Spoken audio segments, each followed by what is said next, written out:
আজ আমি কথা বলবো Briogeo don't despair repair super moisture shampoo নিয়ে। বেশ অনেকদিন যাবৎ আমি বিভিন্ন হেয়ার কেয়ার প্রোডাক্ট ট্রাই করছি।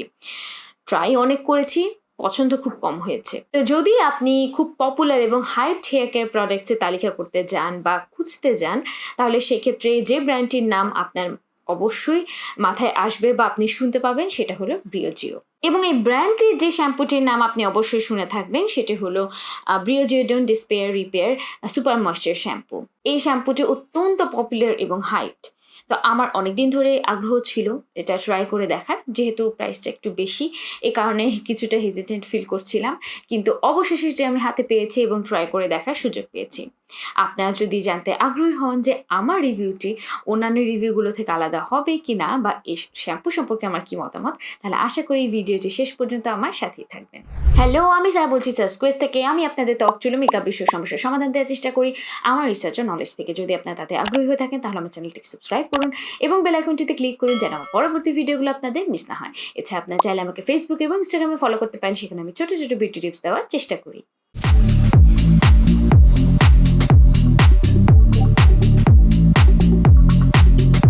যেমনটি একটু আগেই বলেছি যে শ্যাম্পুটি কেনার ক্ষেত্রে আমার প্রথম বাধা ছিল এটার প্রাইস।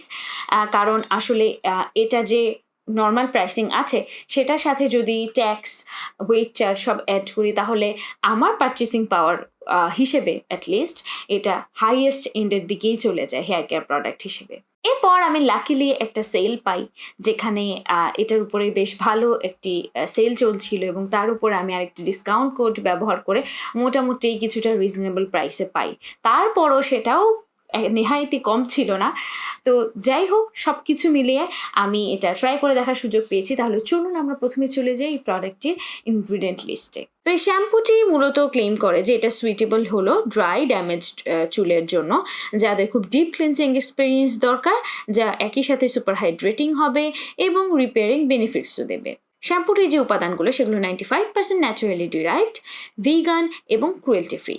এছাড়াও এই শ্যাম্পুটি দাবি করে এটি 6টি উপাদান মুক্ত হেয়ার কেয়ার, যার মধ্যে প্রথম 3টি হলো no Harsh সালফেটস, no সিলিকনস, no parabens. এখন একটি শ্যাম্পুতে থাকা সালফেট হার্শ হবে কিনা সেটা সম্পূর্ণ ডিপেন্ড করে সেটার ফর্মুলেশনের উপরে। আর অপরদিকে সিলিকন এবং প্যারাবেন নিয়ে যে মিসকনসেপশন আছে বা যে ধরনের মিসলিডিং মার্কেটিং করা হয়, এটা তো নতুন কিছু না। আপনারা চাইলে আমার এই ভিডিওটি দেখে নিতে পারেন, এখানে আমি প্যারাবেনের যে দুঃখের কাহিনী সেটা নিয়ে আলোচনা করেছিলাম। এখন এই 3টি ক্লেম আমি যখনই কোনো প্রোডাক্টে দেখি তখনই আসলে আমি আকর্ষিত তো হই না, বরং কিছুটা বিরক্তই হই। এখন যে বাকি দুটো উপাদান ফ্রি সেটা হলো ফেটলেটস এবং ডিইএ। এখন এই দুটি উপাদানের কোনোটি কসমেটিক ব্যবহার হার্মফুল এমন কোনো তথ্য পাওয়া যায়নি, এবং আপনাদের যদি এ ধরনের কোনো অ্যাসুরেন্সের প্রয়োজন হয় আমি ডিসক্রিপশন বক্সে এফডিএ যে লিঙ্কটি আছে সেটা দিয়ে দিব। সর্বশেষ ক্লেমটি হলো নো আর্টিফিশিয়াল ডাইস। এই ক্লেমটি বরং আমার কাছে যুক্তিসঙ্গত মনে হয়েছে, কিন্তু বাকি যে ক্লেমগুলো ওগুলো মূলত আসলে প্রোডাক্টটিকে ভালো দেখানোর জন্য, যেটা শুধুমাত্র এই শ্যাম্পু না আরও অনেক স্কিন কেয়ার আর হেয়ার কেয়ার প্রোডাক্টস করে থাকে। আমি আশা করেছিলাম শ্যাম্পুটি ফ্রেগরেন্স ফ্রি হবে এবং সেটা হলে আমি আরেকটু খুশি হতাম। এবং এই শ্যাম্পুটির ক্ষেত্রে আমি আরেকটু কঠোরভাবে রিভিউ করছি, তার কারণ হলো এটা প্রাইস পয়েন্টটি মাথায় রেখে, যে অ্যামাউন্টটা আপনারা পে করবেন বা যে অ্যামাউন্টটা আমি পে করেছি সেটাকে কনসিডার করে। ক্লেমগুলো দেখা হলো, এখন চলুন আমরা একটু ইনগ্রিডিয়েন্ট লিস্ট দেখে আসি। প্রোডাক্ট ইনগ্রিডিয়েন্ট লিস্ট বেশ ইমপ্রেসিভ। বেশ ভালো সংখ্যক হিউমেকটেন্স, নিউট্রিয়েন্টস এবং সারফেক্টেন্টস ব্যবহার করা হয়েছে। আসলে এই ইনগ্রিডিয়েন্ট লিস্টটি আমাকে কনভিন্স করেছিল প্রোডাক্টটি কেনার জন্য, কিন্তু যেমনটি আমি সবসময় বলি, একটি প্রোডাক্ট ইনগ্রিডিয়েন্ট লিস্ট দেখেই সেটার যে ফর্মুলেশন সেটা নিয়ে সম্পূর্ণ আইডিয়া করা সম্ভব হয় না। সেটার জন্য প্রোডাক্টটি ব্যবহার করার প্রয়োজন পড়ে। এখন এটাই হলো মূলত সমস্যার অংশটুকু, যেটা হলো আমার এক্সপেরিয়েন্স। প্রথমত আমি বলে নিই, আমার চুলে যে ধরন সেটা ড্রাই বাট ড্যামেজড না, এবং এই শ্যাম্পুটি যা যা ক্লেম করে সেটা অনুযায়ী এই শ্যাম্পুটি আমার চুলকে আরও বেশি সফট স্মুথ করার কথা, আগের থেকে ড্রাই অ্যাটলিস্ট করে ফেলার কথা না। কিন্তু আমার ক্ষেত্রে ব্যাপারটি হয়েছে উল্টো। আমি যখন শ্যাম্পুটি ব্যবহার করেছি আমি লক্ষ্য করেছি যে এই শ্যাম্পুটি আমার চুলকে উল্লেখযোগ্য কোনো সিল্কিনেস বা সফটনেস এনে দেয়নি বা ড্রাইনেসও অতটা কমেনি। শ্যাম্পুটি আমি অনেকভাবে ব্যবহার করেছি।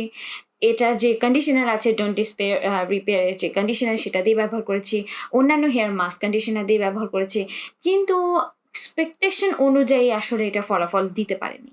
এখন যেমনটা আমি সবসময় বলি যে একটি প্রোডাক্ট আমাকে স্যুট করেনি তার মানে এই না যে সেটা আপনাকে স্যুট করবে না, এবং ইউজার এক্সপিরিয়েন্স সবার ক্ষেত্রে ভিন্ন ভিন্ন হতে পারে। কিন্তু সেক্ষেত্রে আমি বলে নিতে চাই যে প্যারাবেন ফ্রি, সালফেট ফ্রি বা এ ধরনের শ্যাম্পু আমি প্রথমবার ব্যবহার করছি না। আমি বেশ অনেক দিন কার্লিকার মেথড ট্রাই করেছিলাম, তো তখন ব্যবহার করেছি এবং প্রায়ই আমার বিভিন্ন ধরনের শ্যাম্পু ট্রাই করে দেখা হয়। তাই আমার ক্ষেত্রে ব্যাপারটি আসলে এরকম হচ্ছে কিনা সেটা আবারও আসলে নিশ্চিত হতে শ্যাম্পুটি আমি আমার বোনকে দিয়ে ব্যবহার করতে। ওর চুলের ধরন আমার মতনই, তার ক্ষেত্রেও এক্সপিরিয়েন্স সেম ছিল। এ কারণে আমি দিই আমার কাজিন কে ব্যবহার করতে। তার চুলের ধরন এবং স্ক্যাল্পের ধরন সম্পূর্ণ বিপরীত আমার। তার চুলের স্ক্যাল্প অত্যন্ত অয়েলি। তার ক্ষেত্রেও এক্সপেরিয়েন্স খুব একটা সন্তোষজনক ছিল না। আমি জানি এই প্রোডাক্টটা অনেক পপুলার এবং অনেকেরই খুব পছন্দের একটি প্রোডাক্ট, এবং আজকে আমি যে ইউজার এক্সপিরিয়েন্স শেয়ার করেছি সেটা সম্পূর্ণ আমার নিজস্ব ব্যক্তিগত অভিজ্ঞতা এবং আমার চুলের ধরন বা আমার স্ক্যাল্পের ধরন এর উপর নির্ভর করে বলা। তার মানে এই না যে সেম এক্সপিরিয়েন্স আপনার ক্ষেত্রেও হতে পারে। তবে আমার মনে হয়েছে যে এমন না এটা ওয়ার্স্ট একটি শ্যাম্পু বা একদমই ভালো না এমন কিছু না। কিন্তু যদি আমি প্রাইস পয়েন্টসকে মাথায় রাখি বা ইনগ্রিডিয়েন্ট লিস্টকে মাথায় রাখি, তাহলে এটা আমার যতটা এক্সপেকটেশন ছিল সেটা আসলে ফুলফিল করতে পারিনি। আমার জাস্ট মনে হয়েছে যে এর থেকে অর্ধেক দামে আমি আরও অনেক ভালো শ্যাম্পু ট্রাই করেছি। আর এই যে এক্সপেরিয়েন্সটি এটা আমাকে আবারও রিয়েলাইজ করিয়েছে যে আসলে একটি শ্যাম্পুর বা যেকোনো একটি প্রোডাক্ট ইনগ্রিডিয়েন্ট লিস্ট দেখেই কখনো বলে দেওয়া যায় না যে সেটা ফর্মুলেশন কেমন হবে।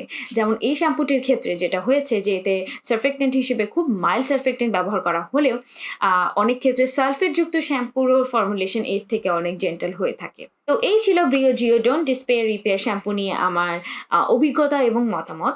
যদি আপনাদের আমার সিমিলার অভিজ্ঞতা বা বিপরীত অভিজ্ঞতা হয়ে থাকে বা এই শ্যাম্পুটি ব্যবহার করে থাকেন আপনি, তাহলে অবশ্যই আপনার এক্সপিরিয়েন্সটি আমার সাথে কমেন্ট সেকশনে শেয়ার করবেন। তাহলে দেখা হবে পরবর্তী পর্বে। ততদিন পর্যন্ত ভালো থাকুন, সুস্থ থাকুন। This is Sara signing off today from Sara's Quest.